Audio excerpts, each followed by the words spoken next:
KY3 News starts now. Good evening, I'm Paul Adler. First on this Monday night, slick spots, slide-offs, and crashes across the Ozarks. This particular slide-off happened on Highway 65 this afternoon. The cold temps, freezing drizzle causing big problems on the road. You can see we have team coverage coming up. It is a first alert weather day, and a winter weather advisory is in effect for most of the viewing area. We have that team coverage in a moment. Let's begin, though, with meteorologist Abby Dyer live with our first forecast. And things are about to get real dicey again here, Paul, in the Ozarks. Not only are we talking freezing drizzle, we also have just some bitter cold temperatures, and we are back down below the freezing point again here in Springfield. There's still some heavy drizzle falling right now, so it is freezing on contact. Take it slow on the evening drive, especially now that temperatures are really dipping down below the freezing point, and it's almost sunset. That's going to make things deteriorate rather quickly as we move into the evening hours. There's also some heavy freezing drizzle happening back in northern Berry County, portions of Christian County, Lawrence County, still seeing that come down. We have another area over in Douglas County, Ava, Mansfield, still seeing some of that. That's extending down into Ozark County and then all the way down into northern Arkansas, where temperatures have just struggled to warm all day. You mentioned this winter weather advisory. It's out for the entire area through 6 a.m. tomorrow morning. This is a long-lived event. I think it's going to be slick out there, not only for the evening drive, but overnight tonight and into your Tuesday morning commute. Temperature right now, we've just fell another 2 degrees. It's only 28 here in Springfield. I will be right back. This is not the only first alert weather day on my 7-day forecast. I'll let you know when more wintry weather moves in. Also, deep cold on the way. Thank you, Abby. The icy weather causing a lot of problems on area roads. Our team coverage continues tonight with Robert Hahn. He's live there on Highway 13 north of Springfield with a look at the conditions there. Robert. Yeah, Paul, to say that the roads have been tough to drive on as we've gone through the day today, especially earlier on today, that would be an understatement. I saw several slide-offs on the way to the first crash scene that I saw. That one had Republic Road closed for a while. That multi-vehicle crash involved 2 pickup trucks, a small car, as well as a box truck. Traffic was diverted around the crash as crews worked to clear the scene, and for a time, the overpass was closed in both directions earlier today. A firefighter was spreading salt around the emergency vehicles to make sure they could drive away without sliding. 2 ambulances were on site and both left without lights or sirens, so injuries were unknown at this point. In driving around town, many overpasses and bridges had a glaze of ice. As I passed Farm Road 135 on Highway 60, I saw this car that ended up on its side. There's a better look at that vehicle from a little further down the road. A couple of other cars were stopped nearby that crash site, but here too it is unknown if there were any injuries. Now the bottom line is stay home if you can. And you want to, if you must travel, you want to slow down, take it slow, take it easy, and make sure you're extra cautious on those bridges and overpasses and even on these main roads as temperatures continue to drop as we head through the rest of the evening. Reporting live here just north of Springfield, I'm Robert Hahn. All right, Robert, thank you. To the east of Springfield, slick spots caused some major slowdowns out on I-44. Michael Van Scoik picks up our team coverage near the interstate there between Springfield and Stratford. And the conditions, they look like they're moving along just fine. The trucks and cars behind you, how are they? Yeah, Paul, things are getting a little better out here. Things have cleared up a little bit on the road, and MoDOT has been making their rounds all day out here, so things aren't as slippery, but of course there are still some slick spots here and there, of course. But Highway Patrol is saying that you should either stay off the roads or use that extra caution when you're out there. There have been a few wrecks on I-44 throughout the day. This morning, 3 cars slid off the highway, bringing westbound traffic to a standstill and slowing down eastbound drivers as well.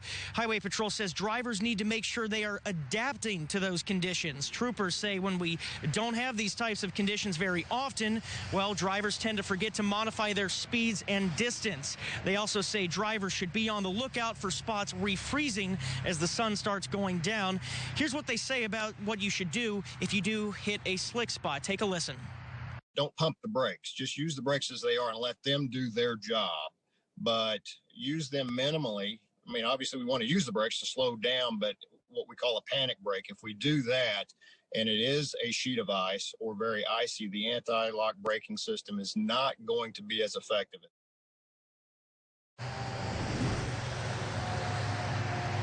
Now, there have been 152 calls for service today, 66 crashes, and thankfully 55 without injury. There have also been 29 stranded motorists and 0 fatalities.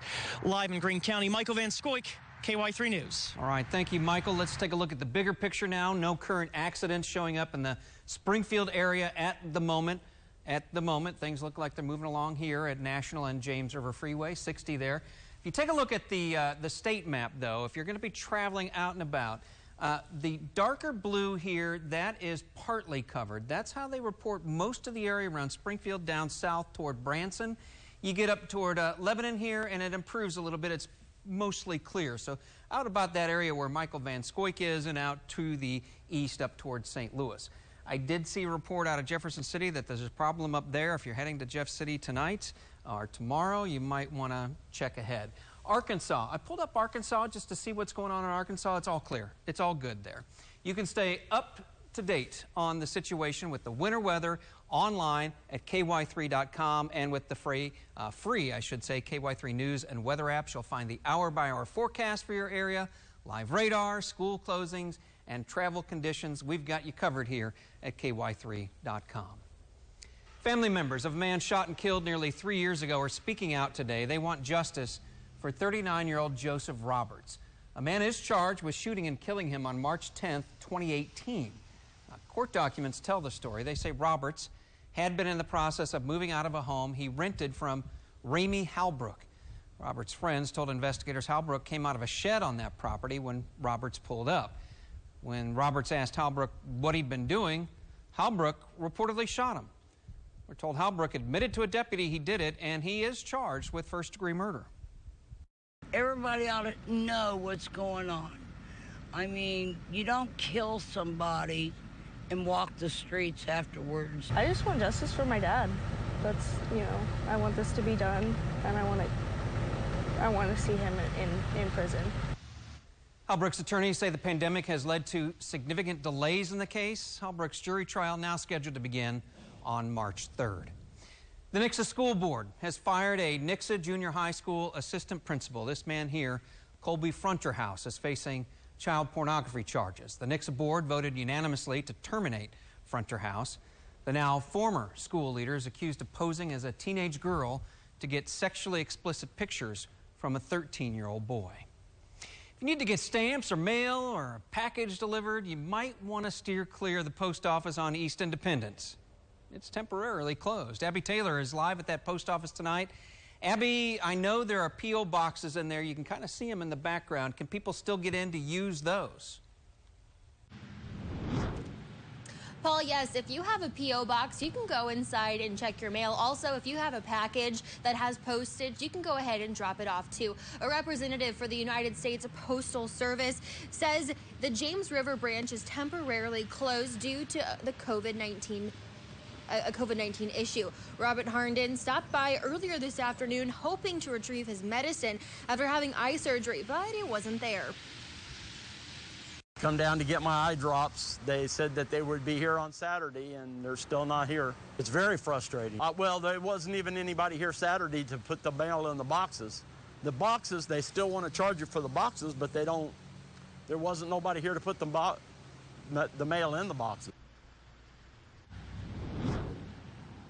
A sign on the door says if you need services, you can go to the branches at Hy-Vee or Price Cutter or the locations on Glenstone, Chesterfield, or Chestnut. Live in Springfield, I'm Abby Taylor. All right, thank you, Abby. Tonight, Springfield City Council will discuss the safety of students arriving to and leaving schools. Caitlin Schumacher explains the new budget agreement on crossing guards. Springfield Public Schools and the city have a long-standing agreement to cover the cost of crossing guards. The city uses a third-party contractor to run the crossing guard program. Since the agreement was formed, there has been an increase in cost. Really, since 2014 to now, I've really seen a $10,000 increase over that span. The $10,000 increase will be split 50-50 between the school district and the city. This is a city, a partnership that we have, and we're very grateful for that we have with the city of Springfield to be able to use crossing guards to help kids. As a result of the COVID-19 pandemic, some changes were made to the third-party contract. The modification that City Council will hear is a reflection of those changes. Many of our crossing guards are folks that are in the categories that are higher risk for COVID-19. And I think initially, at the beginning of the school year, we had a harder time recruiting crossing guards to be out there with students at those crossing guard locations. And then as we progress through the school year, just making sure people are staying healthy and are not getting sick. This is the first reading of this modification. City Council will have a second reading and vote on the modification in 2 weeks. Reporting in Springfield, I'm Caitlin Schumacher. Also on the agenda tonight at City Council, an effort to improve the city's sewer system. Some pipes underground are more than 100 years old and they leak. Public Works wants to use a loan program from the Missouri Department of Natural Resources. The loan would help complete the $15 million project. It's a way to keep sewage out of clean water. Tonight's City Council meeting begins in about an hour and a half at 6:30. Next here at 5, an inspirational accomplishment for one high school senior. The story of a hardworking, homeless teen given a chance at higher education and the opportunity to play college football. Plus, it's a first alert weather day in the Ozarks. We have freezing drizzle still falling, and it's not done yet. I'm expecting this to expand a little bit as we head into this evening. I will be right back to take you through Futurecast, talk about some of the threats as we head into Tuesday morning. Also have details on deep cold arriving to the Ozarks when lows could fall to near 0 degrees. New at 5, Southwest Baptist University is giving a homeless teen from Nigeria the chance to play college football. It's happening even though he's never played a down of high school varsity football. Joe Hickman shares his inspiring story. At 6'4", 275 pounds, Leslie Adindu looks like a perfect football prospect. Let's go! Except he didn't know anything about the game until 2 years ago when he moved with his father from Nigeria to Fort Worth, Texas. It was then that the Arlington Heights High School football coach Charles Perry noticed the junior in a PE class and asked him to play for the junior varsity team. His first ever experience with that funny-shaped ball. I couldn't throw it. Normally, you got to hold the ball at the letter part. I didn't know you had to do that. I just flung it, and it didn't go far. Adindu joined the JV for their last few games. We first started, he couldn't even get in the stands. But in his first game, he had 3 sacks and 2 tackles. Not that he knew it. I didn't really know what I did till after the game out the team. This past season, Adindu turned 19 and was ruled too old to play high school ball. He also had a falling out with his father, who left town and left Leslie homeless, living at a local shelter. In that situation, you're surrounded by people that have lost hope. But Adindu supporters didn't lose hope, putting together a 1-20-second highlight reel of Leslie's practice game footage that caught the eye of several college coaches, including Robert Clardy at Southwest Baptist, who invited Adindu to visit the Christian school and meet the staff. Whenever he came in here and told me his story, we were both just, captivated by it. He is a kid that has been handled a lot of extreme adversity in his life, but he's persevered. And that's the type of guys you want on the football field. Last week, Adindu chose SBU over 3 other colleges, and there's already been a groundswell of support from Bearcat fans in Bolivar. There's so many people that have already reached out to see what they can do. And obviously from an NCAA standpoint, you have to be careful with that. But this is going to be his new home, a place that's going to care for him and love him and guide him. For now, though, Adindu is still living and working at that homeless shelter in Fort Worth, with more promising days ahead. This is the Cinderella success story that you hope for. Just don't give up. Do the best you can. Leave the rest to God. Reporting for KY3, I'm Joe Hickman. Leslie there is also doing well academically and a senior year in high school. He plans on majoring in either law or business at SBU. We do wish him all the best. It's a first alert weather day. Freezing drizzle, snow causing a lot of problems. That looks like Bolivar there. A lot of yucky on the ground there. Frozen stuff. Abby's back with the frigid temps. A live look at the radar and who's under the winter weather advisory in our area. Up first, though, your weather school question. Freezing drizzle occurs when it's too cold to snow. Clouds have no ice crystals or snow melts as it falls. And now, KY3 First Alert Weather. Welcome back, everybody. We are still talking about that first alert weather day, and I have extended this through early Tuesday morning. I don't expect anything that's too heavy in terms of precipitation. Amounts are going to be so minor. We're talking a few hundredths to less than a tenth of an inch in most places. I mean, very small amounts. But we learned this afternoon already it does not take much to make big impacts, and I think that's what we're going to see now as we go through the rest of the evening. So we're holding that first alert weather day status. It's going to be slick through tomorrow morning. I urge you, use caution on the roads late tonight into early tomorrow morning. The radar does not look too scary, but that's the problem with freezing drizzle. It's very difficult to see these fine little showers and where the drizzle is occurring. We've still got some of that going here in the Springfield metro area that extends all the way back to the southwest into Christian County, portions of Stone County, Berry County seeing some of that, and it's actually expanding a little bit on the radar back to the south and west. So I'm expecting the radar to blossom a little bit here in the next couple of hours. It means more in the way of freezing drizzle, and that's why we are going to hold on to this winter weather advisory through 6 a.m. tomorrow morning. I think that the activity will really start to settle down after midnight tonight, but there will still be some leftover slick areas from what falls this evening. Nothing's going to melt. I mean, temperatures are dropping, and they are doing so quickly. We've dropped 5 degrees here in the last hour, and that's not good news for us. It means that anything on the roadways where places are just wet, refreezing is going to occur. There will be black ice in the Ozarks overnight tonight. Use extreme caution. Up in our northern counties where temperatures are in the teens, that's where we could mix in some wintry weather, some sleet or some snowfall there. And numbers down in northern Arkansas, well, you're at the freezing point right now, but your temperature is heading back into the low 20s tonight, too. So the hour-by-hour forecast does not look great for us. We are talking about things clearing out after midnight tonight, but we'll be left with the slick spots and dicey conditions through early tomorrow. Check this out here on Futurecast as I take you through time. Notice that eventually the things will settle down as we get closer to midnight tonight, but we are holding on to the incredibly cold temperatures. Numbers in the teens up north, and I think we'll even make it to the teens here along the Highway 60 corridor. We'll then have cloud cover for most of the day. On Tuesday, it's going to be a cold day, and then another first alert weather day is in the forecast as we head into Tuesday night into early Wednesday. We are talking another winter storm system, and yes, again, this one bringing us ice again. The hazards look pretty similar to what we have out there today. We'll have sub-freezing temperatures, freezing drizzle, and a wintry mix possible in our northern counties. And once again, the roads are going to deteriorate early in the day on Wednesday. Threat level here. I want everybody to be aware of that for Wednesday as well. Check this out. I'll show you the midweek storm system. It arrives very late Tuesday night, so tomorrow night into early Wednesday. I think we're going to have another dicey morning drive on Wednesday. These conditions will stick around through the afternoon because temperatures simply never get above the freezing point. And then we could see even more wintry weather by the weekend. Overnight, we're back into the teens. I have 18 in Springfield for the low temperature forecast. Tomorrow, we don't make it to the freezing point. I've got 20s in the forecast. It's late tomorrow night that we see that next round of wintry weather develop.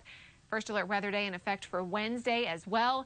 Then we can't ignore this deep cold on the 7-day forecast, Paul. I mean, it's going to get incredibly cold in the Ozarks. This is not only the coldest air we've seen this year, but maybe in a couple years here in the Ozarks. We could see lows near 0 on Sunday morning with temperatures in the teens as we head into the early part of next week. Incredibly cold weather. Yeah, here's a look at the weather quiz question again. Freezing drizzle occurs when what? It's too cold to snow, clouds have no ice crystals, or snow melts as it falls. I think it's C. It's actually B, when clouds have no ice crystals, the lack of cloud ice, that's what creates these freezing drizzle conditions. I want to recount. All right, thanks, Abby. Next, the company ready to give Facebook a run for its money. New at 5, we're approaching the best time of the year to buy a mattress. President's Day sales are just around the corner. Ashley Reynolds has the top picks from Consumer Reports. Testers drop a weight on each mattress to see how well it resists bounciness. A priority if you have a sleep partner that tosses and turns. And this test assesses how well a mattress keeps its shape over time. While many mattresses can cost more than $1,000, Consumer Reports found some good ones for half the price. For couples, consider this Costco NovaForm mattress, which performed very good in Consumer Reports tests that measure vibrations across the mattress. It also performs well in both back and side sleeper support tests, earning a very good rating for all sizes and sleep styles. More top picks at 6. For On Your Side, I'm Ashley Reynolds. Thank you, Ashley. TikTok is planning an aggressive move into e-commerce in the United States that will put the company in head-to-head competition with Facebook.